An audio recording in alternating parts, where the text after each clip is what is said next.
اللہ الرحمن الرحیم باب اطعام الطعام من الاسلام، کھانا کھلانا اسلام میں سے ہے۔ عزیز طالبات،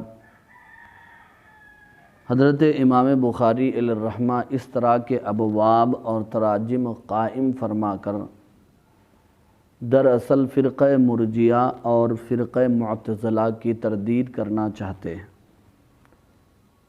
کہ اعمال ایمان کے لیے ضروری ہے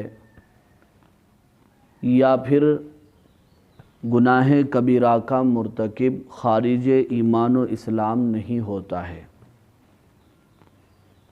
اور اسی کے ساتھ ساتھ حضرت امام بخاری علیہ الرحمہ درجات اسلام کو بھی واضح کرنا چاہ رہے ہیں۔ چنانچہ ابواب کی ترتیب ایسی ہی نظر آ رہی ہے۔ حضرت امام بخاری علیہ الرحمہ کے تراجم پر غور فرمائیں تو معلوم ہوگا کہ درجات اسلام کو انہوں نے ترتیب وار واضح کرنے کی کوشش فرمائی ہے۔ چنانچہ پہلا درجہ انہوں نے یہ بتایا کہ اسلام کا پہلا درجہ یہ ہے کہ دوسروں کو ایذا اور تکلیف نہ پہنچائی جائے، اور دوسرا درجہ یہ ہے کہ نہ صرف ایذا پہنچائی جائے بلکہ دوسروں کو نفع پہنچایا جائے، دوسروں کو فائدہ پہنچایا جائے۔ اسی لیے انہوں نے یہ باب قائم فرمایا اطعام الطعام من الاسلام، بھوکوں کو کھانا کھلانا، یہ دراصل دوسروں کو نفع پہنچانے کی تعلیم ہے۔ اور اسی طرح تیسرا درجہ یہ ہے کہ دوسروں کو اپنے برابر کا درجہ دیا جائے۔ اسی لیے اس کے بعد والا باب جو قائم فرمایا ہے اس سے اسلام کے تیسرے درجے کو بتانا ہے۔ جو اپنے لیے پسند کرتے ہو وہی دوسروں کے لیے بھی پسند کرو۔ اور اسلام کا چوتھا درجہ یہ ہے کہ دوسروں کو اپنے اوپر ترجیح دی جائے، وہ اگلے باب سے معلوم ہوتا ہے۔ اور اسلام کا پانچواں درجہ یہ ہے کہ اہل بیت کے ساتھ اتنی محبت ہو کہ ان کے متعلقات کے ساتھ بھی محبت ہو، وہ اگلے ابواب میں بتایا گیا ہے۔ تو بہرحال حضرت امام بخاری علیہ الرحمہ اس طرح کے ابواب قائم فرما کر فرقہ مرجیہ اور معتزلہ کے عقائد باطلہ کو رد کرنے کے ساتھ ساتھ درجات اسلام کو واضح فرما رہے ہیں۔ اور دوسری بات یہ ہے کہ حضرت امام بخاری علیہ الرحمہ کا ان تراجم اور ابواب سے مقصد تو ایک نظر آ رہا ہے، لیکن ابواب و تراجم میں یکسانیت نظر نہیں آ رہی ہے۔ تراجم کے الفاظ، ابواب کے عربی جملے، ان میں تفاوت ہے، فرق ہے۔ شارحین نے اس کی وجہ یہ بیان فرمائی ہے، حضرت امام بخاری علیہ الرحمہ نے تراجم میں اور ابواب میں یکسانیت اس لیے نہیں رکھی تاکہ تفنن پیدا ہو، یعنی نشاط پیدا ہو۔ اس لیے کہ یکسانیت سے طبیعتیں اکتا جاتی ہیں اور لوگ یعنی طلباء و طالبات اکتاہٹ کا شکار ہو جاتی ہیں۔ اس لیے الفاظ کے تفاوت کے ساتھ تراجم کو قائم فرما کر حضرت امام بخاری علیہ الرحمہ طلباء و طالبات میں شوق اور ذوق کو بیدار رکھنا چاہتے ہیں۔ بہرحال حضرت امام بخاری علیہ الرحمہ نے اطعام الطعام من الاسلام کے تحت جو حدیث نقل فرمائی ہے اسے دیکھیے. وبه قال حدثنا عمرو بن خالد قال حدثنا الليث عن يزيد عن ابي الخير عن عبد الله بن عمرو رضي الله عنهما ان رجلا سأل النبي صلی اللہ علیہ وسلم ای الاسلام خیر فقال تطعم الطعام وتقرأ السلام على من عرفت ومن لم تعرف. یہ روایت حضرت عبداللہ ابن عمرو رضی اللہ تعالی عنہ سے ہے کہ ایک شخص نے آپ صلی اللہ علیہ وسلم سے سوال کیا ای الاسلام خیر، کہ کون سا اسلام بہتر ہے، کون سا اسلام اچھا ہے. فقالا، تو آپ صلی اللہ علیہ وسلم نے فرمایا تطعم الطعام، یہ کہ تم کھانا کھلاؤ، وتقرأ السلام، اور یہ کہ تم سلام کرو، علی من عرفت ومن لم تعرف، اسے جسے تم پہچانتے ہو اور اسے بھی جسے تم پہچانتے نہیں ہو. اب اس حدیث کی تشریح میں پہلی بات تو بیان کرنے کی یہ ہے کہ ای الاسلام خیر، کون سا اسلام بہتر ہے. تو یہاں پر دراصل اسلام سے پہلے مضاف محذوف ہے اور تقدیری عبارت یوں ہے ایو خصال الاسلام خیر، یعنی اسلام کی کون سی خصلت، کون سی عادت بہتر ہے. کون سا اسلام بہتر نہیں ہے، اس لیے کہ اسلام تو ایک ہی ہے، اسلام کئی نہیں ہے. اسلام ایک ہے، البتہ اسلام میں عادتیں، خصلتیں مختلف ہو سکتی ہیں. اس لیے یہاں پر خصال مضاف محذوف ماننا پڑے گا کہ اسلام میں کون سی عادت، کون سی خصلت اچھی ہے، بہتر ہے. تو آپ صلی اللہ علیہ وسلم نے جواب میں کیا فرمایا؟ تطعم الطعام، کھانا کھلانا. اور یہ جملہ یہاں پر مطلق ہے کہ کھانا چاہے تم غریب کو کھلاؤ یا امیر کو، قریب کو کھلاؤ یا بعید کو، قلیل کھلاؤ یا کثیر کھلاؤ، مگر کھلاؤ، لوگوں کو کھانا کھلاؤ، مہمان نوازی کرو.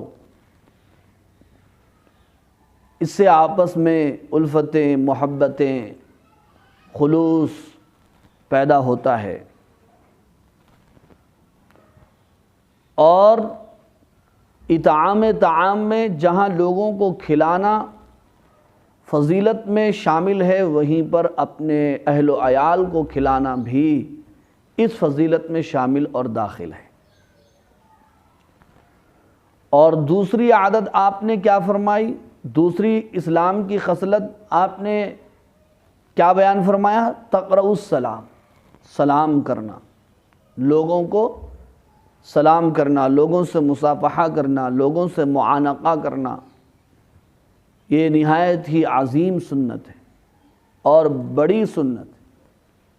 حدیث میں آتا ہے کہ جب مسلمان آپس میں ملتے ہیں، سلام کلام کرتے ہیں، مصافحہ و معانقہ کرتے ہیں، ایک دوسرے کے لیے دعائے خیر و برکت کرتے ہیں اور ایک دوسرے کو ہدیہ تبریک پیش کرتے ہیں، تو ان کی جدائیگی سے پہلے اللہ تعالیٰ ان کی مغفرت فرما دیتے ہیں.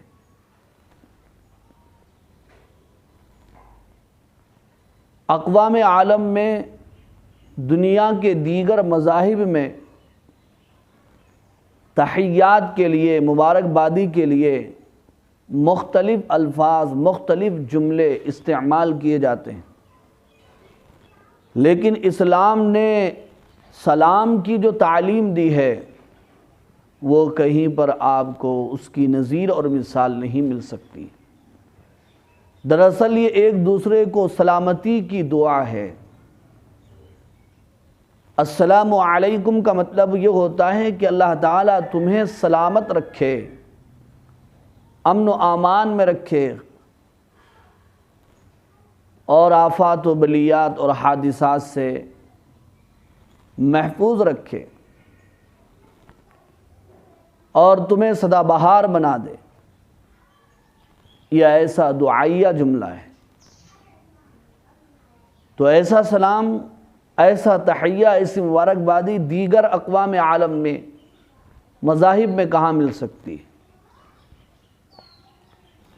دوسرے الفاظ بھی آج کل استعمال کیے جاتے ہیں، ہر وقت کے لیے الگ الگ جملے آپ کو انگلش میں، انگریزی تہذیب میں مل جائیں گے۔ صبح کا سلام الگ، گڈ مارننگ، دوپہر کا سلام الگ،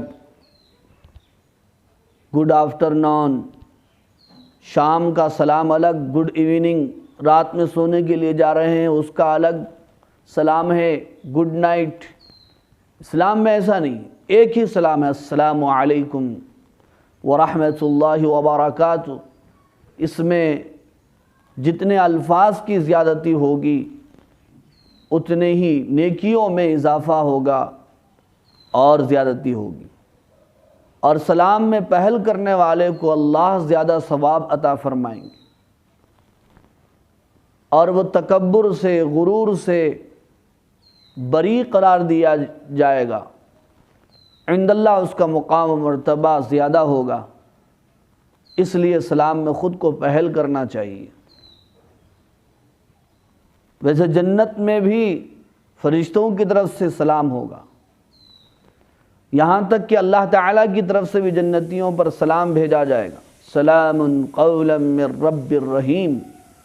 سورہ یاسین شریف میں آپ نے پڑھا ہوگا، یہ اللہ تعالیٰ کی طرف سے جنتیوں کو تحیہ پیش کیا جائے گا۔ اللہ تعالیٰ ہمیں ان سب کو جنت نصیب فرمائے۔ اس کے علاوہ سورہ نور میں بھی جہاں معاشرے کے بہت سارے اصول اور آداب بیان کیے گئے ہیں، انہی آداب میں اور اصول میں گھروں میں داخل ہونے کا طریقہ و سلیقہ بیان کیا گیا ہے اور بتایا گیا ہے۔ کسی کے گھر جاؤ، پہلے اس سے اجازت لو، گھر میں داخل ہونے سے پہلے اپنا تعارف کراؤ، گھر میں داخل ہوتے وقت سلام کرو۔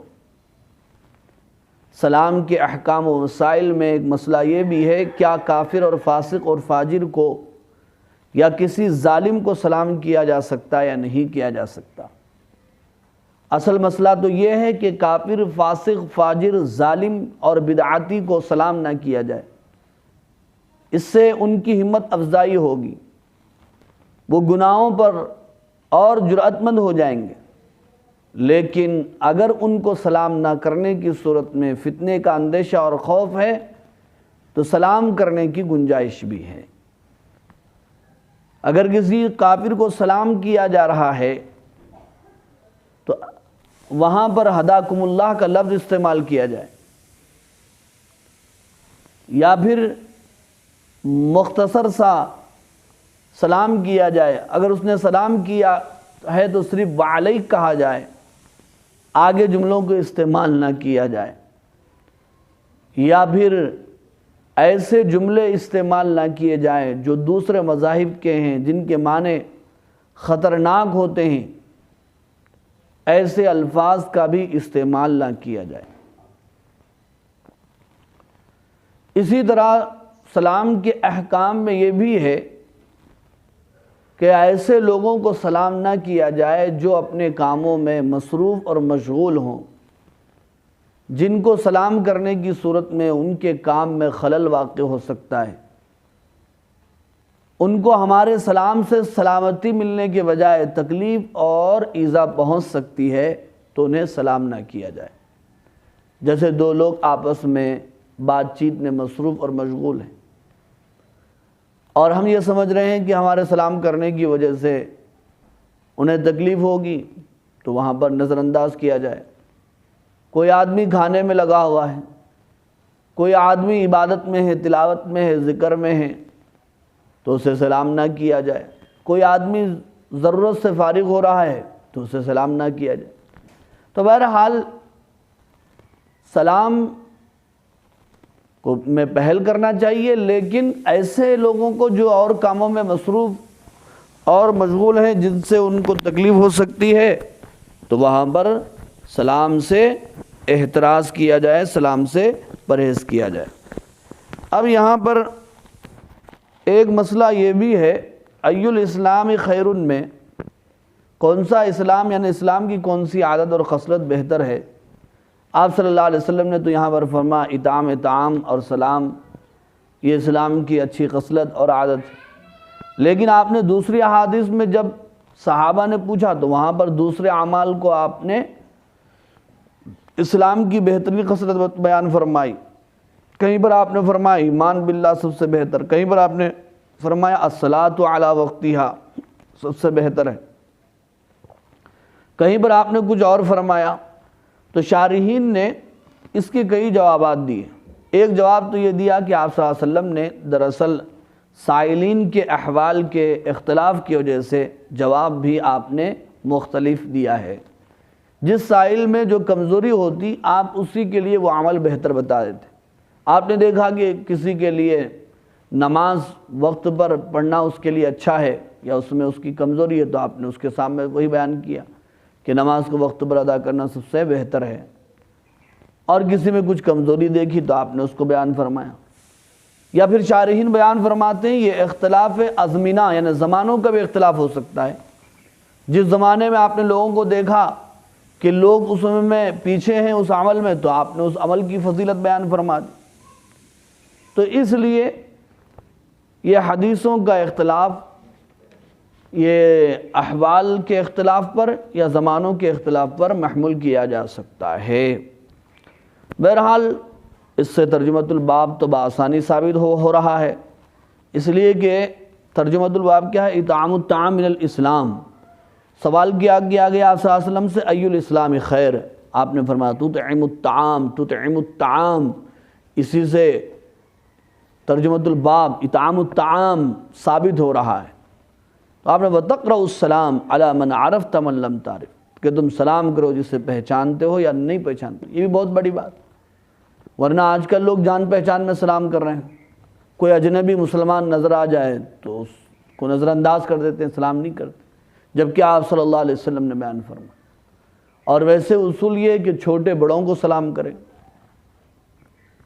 تو لیکن اس کا یہ مطلب نہیں کہ بڑے بھی جو ہے چھوٹوں کے سلام کا انتظار کریں۔